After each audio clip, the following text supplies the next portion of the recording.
It was a murder case caught on camera. A young man was stabbed in Southampton in southern England, and later he died of his injuries. But the killing of 18-year-old Henry Novak has now evolved into a highly charged political issue and a rallying point for parts of the British far right. So what did happen on that night last December?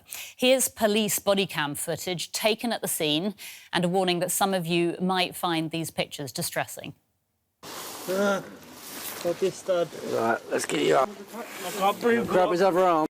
What's happened to you, right? This stud. You've been stabbed? Whereabouts? Don't think you have, mate.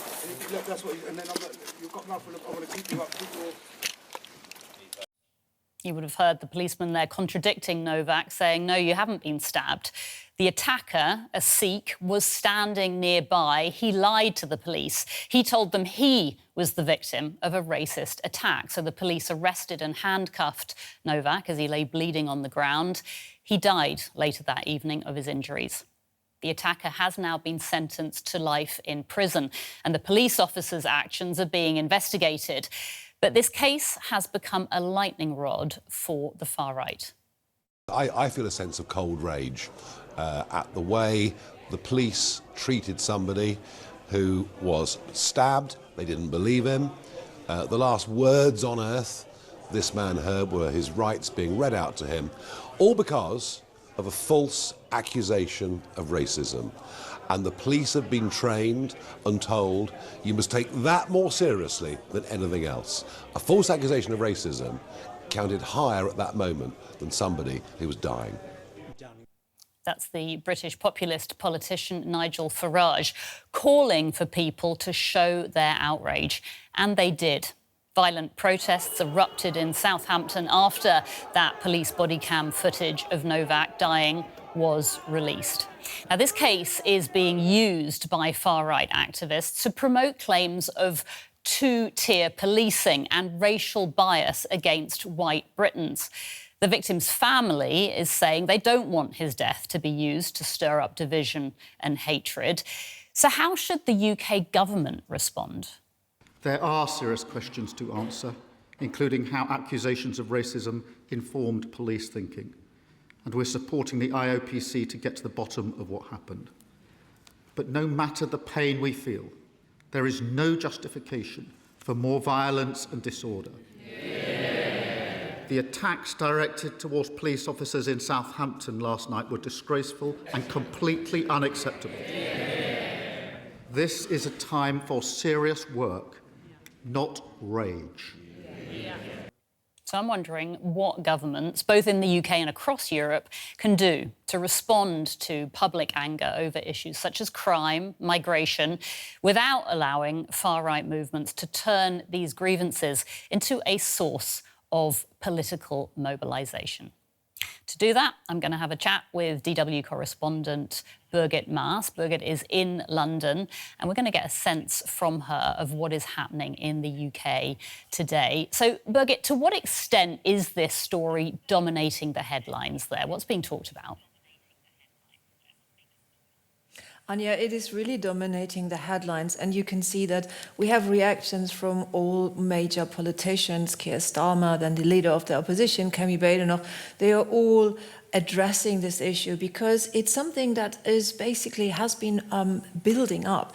We have seen this discontent, I would say, from members of the public, and as you said, there has been some exploitation by far-right figures, and we have seen demonstrations in the last months where far-right figures such as Tommy Robinson, he calls himself Tommy Robinson, have led marches through London under the banner Unite the Kingdom. And there were grievances over migration, mostly being Islamophobic and white sort of nationalist sentiments being expressed.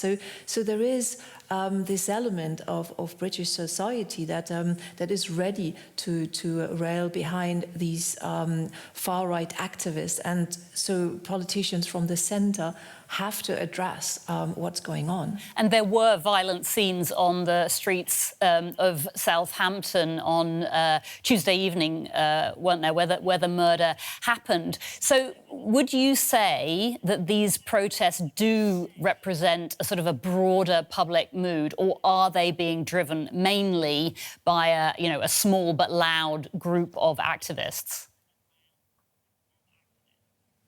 I think both is true. These violent protests, that's a minority of people who are prepared to do that. So in Southampton, I think you have seen a few hundred people who are angry, who are fighting with police. They were marching towards the house of the murderer, and police had to really be there in great numbers in order to fend these people off. So there was this outpouring of anger by some people. However, the majority of British people wouldn't condone that, I'm pretty sure. But at the same time, there is a growing sentiment, I think, in the UK of that things are not going right. And we do see that, for example, Nigel Farage, the populist leader of the Reform Party, Mr. Brexit, as he was called, he's leading this party that is actually ahead in the polls, ahead of Labour and ahead of the Conservatives, so just above 30%. So that's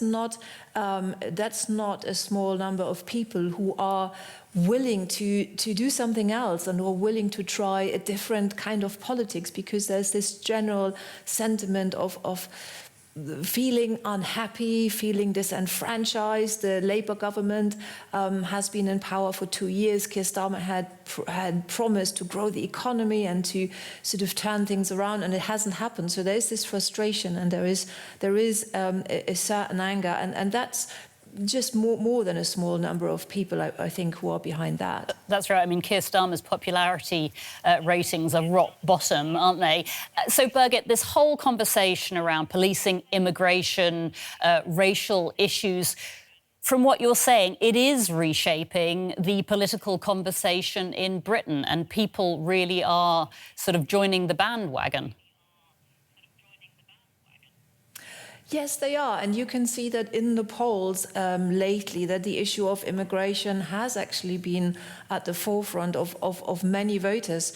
So one of the issues, basically, when the pollsters are asking what's really driving you, what's really most important to you, immigration has been polling high of late, which is interesting because we have seen after Brexit really record high number of migrants, ironically, because Brexit was there to reduce the number of people who come into the country. But just to clarify, Birgit, of course, Brexit is when the UK left the European Union, and there was a massive discussion around that in the UK, wasn't there?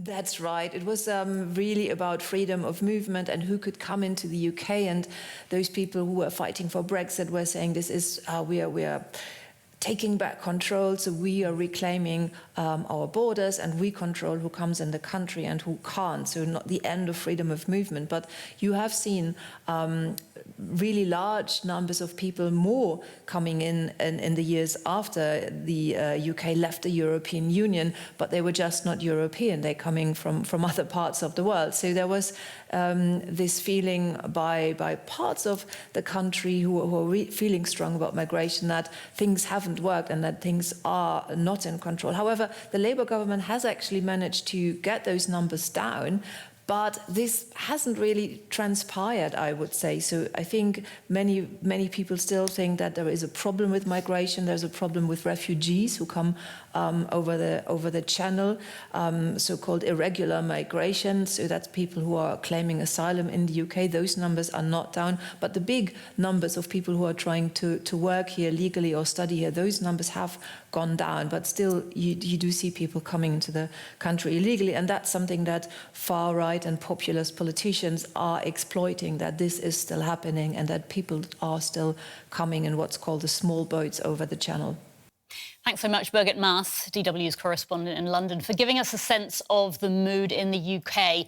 I've got some more questions, though, about accusations of racism within the police force, about how the right wing is using cases like this to construct a narrative about who's being treated fairly in society and who isn't, and also how similar debates are taking place across Europe. And I'm going to speak to Dr. Aaron Winter. He's from Lancaster University in the UK, where he researches the far right and racism. Great to have you here, Aaron.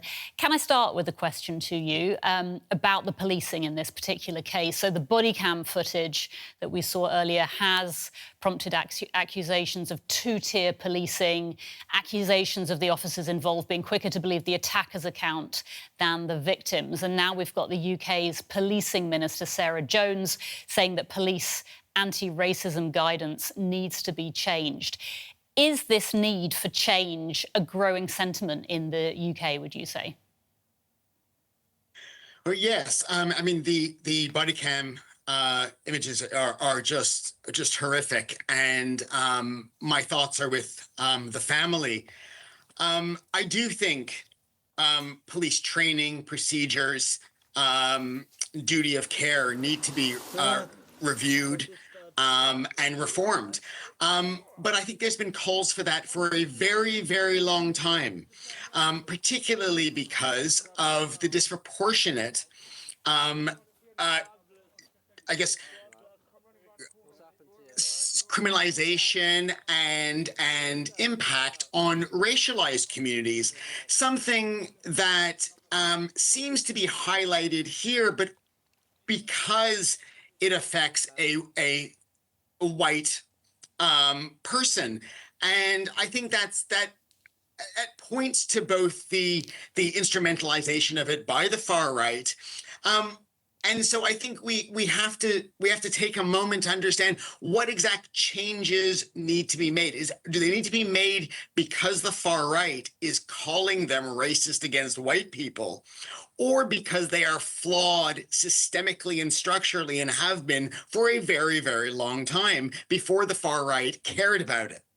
And I think that's really important because there is... Yeah. Sorry, go ahead. Because there's also been a far right and even a wider mainstream right-wing attack on DEI and EDI for a very, very long time, coupled with the denial of institutional racism by the police and defenders of the police. And actually, so when we talk about a problem occurring with EDI or DEI, whatever you want to call it, I think that points to a far right and a sort of anti-racist argument, as opposed to a police procedure training and reform issue. So are you seeing are you hearing the idea of reverse victimhood politics? So, you know, members of majority populations increasingly seeing themselves as victims of discrimination. Is this sense growing?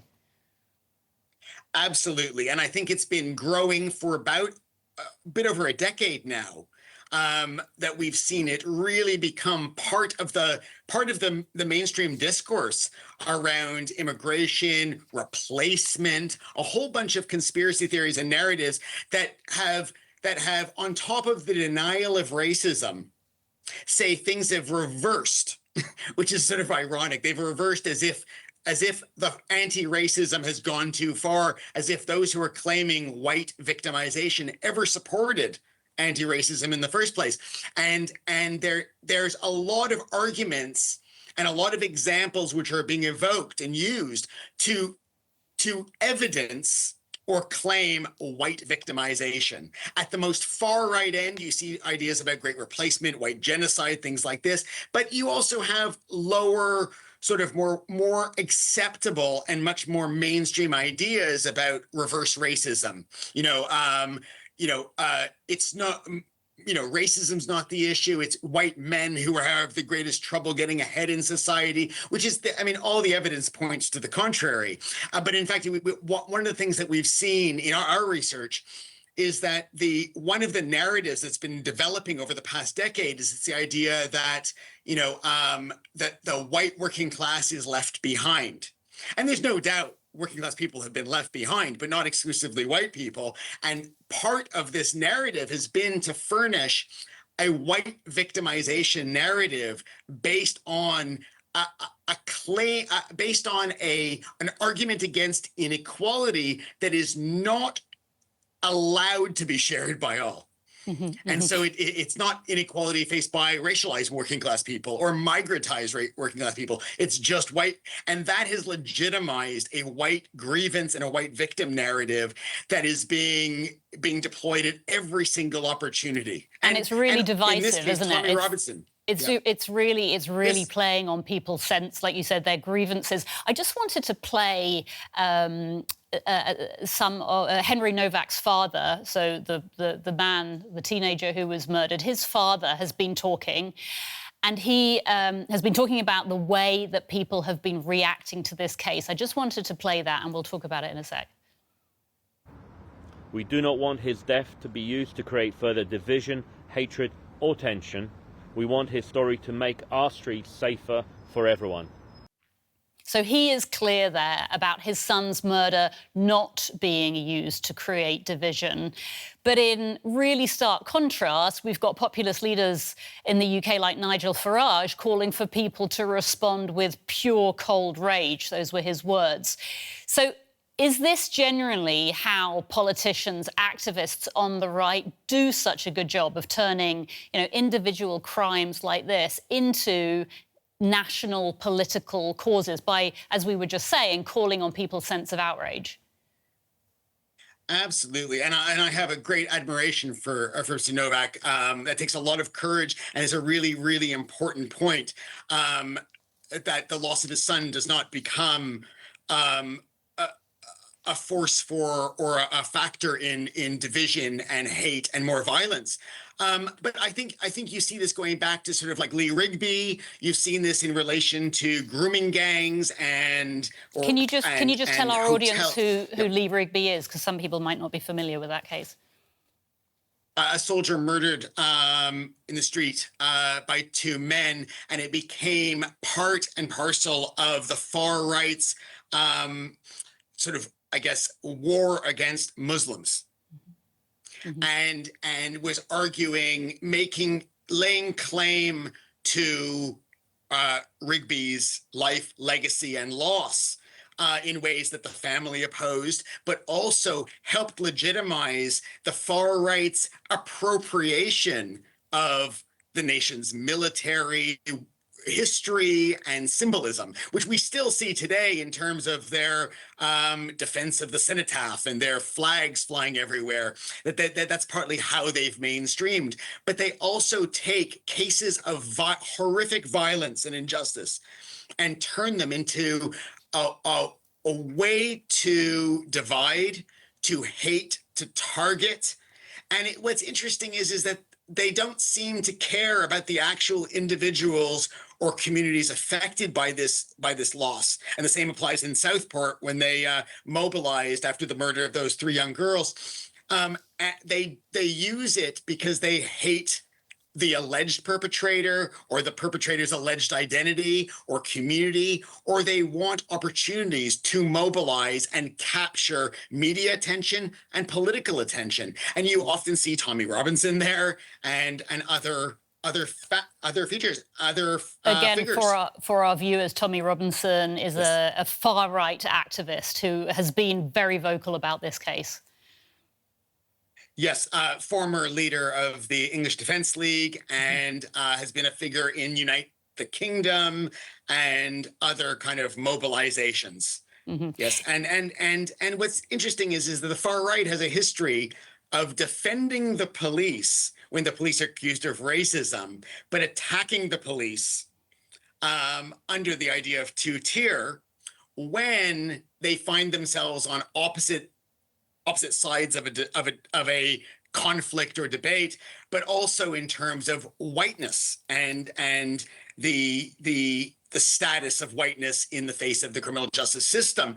And I think we saw this on Armistice Day in 2023 when the far right, Tommy Robinson and others, mobilized to allegedly defend the cenotaph, and oppose what they and Suella Braverman, former Home Secretary, called hate marches that were expressions of solidarity with Palestinians. And what ended up happening is the violence was the far right coming into direct physical conflict and confrontation with the police. Mm-hmm.